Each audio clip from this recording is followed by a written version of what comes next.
So we're about to put the valve springs on. Okay, I just lay them out nicely. We got 8 valves, we got 8 springs, we got 8 valve spring retainers, and we've got 2 cotters per valve. Okay, how that basically works, I like to explain that to you.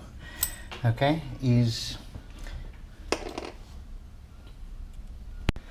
so the main tool we're going to use is called a valve spring compressor. Okay, this basically works like that. It compresses the spring. Okay, so that we can get the cotters on. Now that you'll see now. Okay, but just to show you what the spanner looks like. And I use a screwdriver and a little bit of grease over there, just to put some grease onto the valve stem so that the cotters can stick to it, while we release and let the spring do its job. So how it basically works is, that the retainers are tapered on the inside. The cotters are tapered as well. Okay, as you can see, they're very tiny, but they're tapered. So you'll have a groove on the valve. Okay, you have a groove on the cotter. So the 2 cotters sort of work together, okay, to form a sort of tapered ring. Okay, and then once that is formed, with the spring, you compress the spring. All right, you'll see now when we put the valves in, but I just want you to have a closer look just to see how this whole thing holds it in. Okay, those 2 cotters basically form a sort of circle. Okay, and as that retainer pushes up, the spring pushes up, it'll not allow the spring to pull off the valve stem. Okay, so you look at that there, the 2 cotters has now formed a block. Okay, because they are tapered, and this unit here also has a taper. Alright, so that just basically pulls in there to hold everything together. Okay, so let's put them in, then you see how it actually works. Okay, this is a bit of a fiddly job, so excuse me if I have to do more than one run.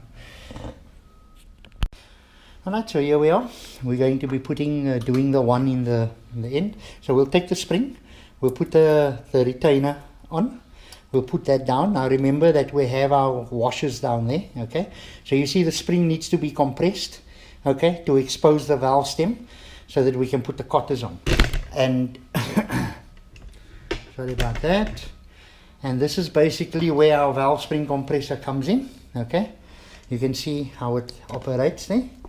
All right, so we compress that.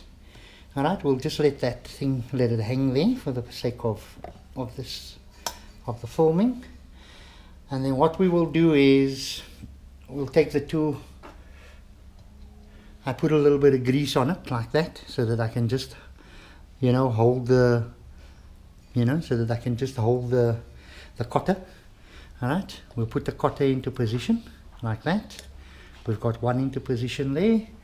As I say, it is a little bit fiddly. Trying to form it is it's not the easiest.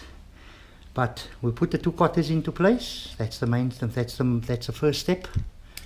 All right. One of the main steps. It's fiddly. That's why I put the grease on. So once it gets coated with grease, it basically holds it into position for me there. Okay. So once the 2 cotters are in place, like that, we can basically release. Okay. Once we release the valve spring compressor and we wipe away the grease there, I'll take you a little bit closer, and then you can see now how this whole thing holds together. Okay, that's what holds the valve spring into position. Okay, and then when you look on the opposite side, the valve's nicely seated there, they're all marked. Okay, so I'm gonna go ahead and do the other 3 on this side, flip the head around and do the other side. Okay, so I'll get back to you when I have that all done. Okay, so I flipped it around. So now we'll be doing the other side, the other 4. As you can see down at the bottom, we've got the springs in nicely. Okay, it's retaining nicely. Just a word of these are brand new valves which we have put in, and it is also brand new valve guides. Okay, remember that we are overhauling this engine, so we're sparing no expense. Okay, because I don't believe that having this thing stripped out this far you know, that you got to cut corners here. You know, when you do a job, you do the job properly, unless your budget doesn't allow and you have taken the engine out for some particular reason, you know, to run it and get it going. But I don't believe that, you know, cutting corners when you're doing an engine overhaul, because you've got everything stripped out, you might as well just do whatever is necessary to get the car running nicely. So as I said earlier, what I do is I use a little bit of grease just to get the valve cotter into position. You know, I'm just showing you this one more time. I did show it earlier, but I just want you guys, in case you missed it. All right, we'll put the valve cotter into position, one half of it at least. Okay, we dip the screwdriver back into the grease. We put the valve cotter, basically, you know, we just sort of put it on there. You know, the grease will hold it in position. And we'll take the valve cotter, the other half, we'll stick it in the other side, and we'll get it.